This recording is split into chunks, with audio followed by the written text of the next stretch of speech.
It happened one afternoon when the skies were painted in hues of rust and gold. Jonah stood behind the crumbling wall of his old school gym, sketchbook open, charcoal in hand. On the page was a sprawling desert under an infinite sky, where orbs of light danced like fireflies. Lost in this world of his own making, he didn't notice the group of boys sneaking up.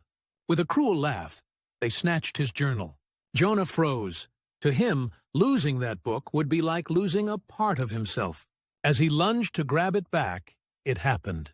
The book was ripped apart. Pages flew, the intricate details of his dreams drifting downward like broken feathers. The leader smirked, tossing Jonah's remaining pages into the mud.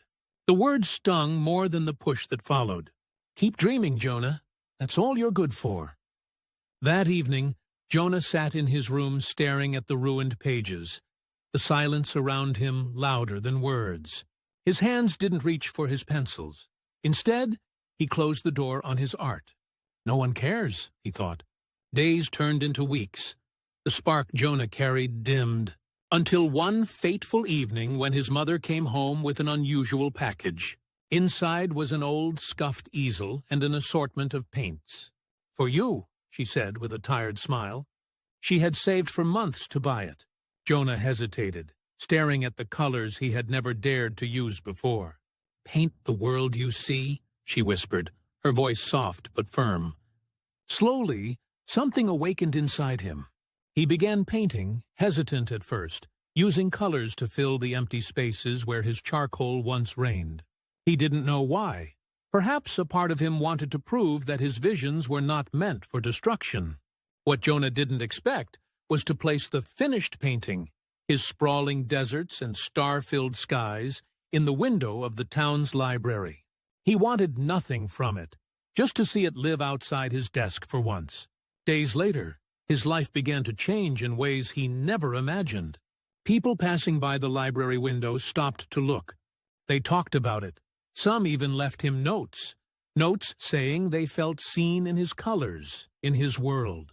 The local librarian, an elderly woman named Ms. Parker, found Jonah one day and asked to meet the artist. Swallowing his fear, Jonah admitted it was his, preparing to be dismissed again. But Ms. Parker believed in him more than he believed in himself. She entered his work into a statewide youth art competition without him knowing. When Jonah discovered it, he was terrified. He wasn't ready for more judgment, for more eyes on the dreams he once guarded so carefully. But his mother's words echoed in his heart. "Paint the world you see." On the day of the competition, Jonah stood beneath bright lights, his painting displayed on the wall.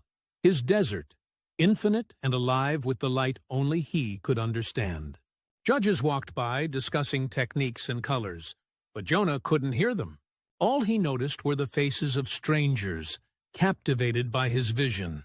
When they announced his name as the winner, Jonah didn't feel the loud cheer of the room.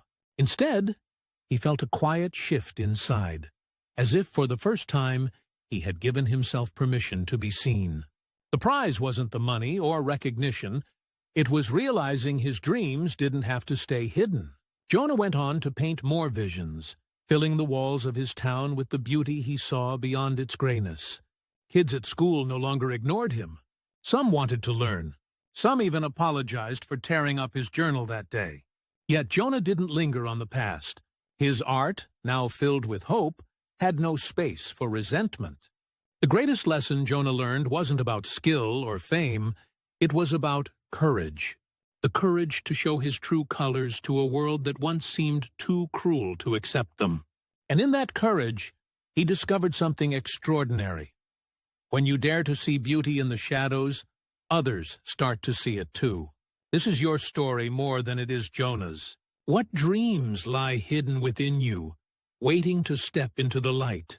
We dare you to answer.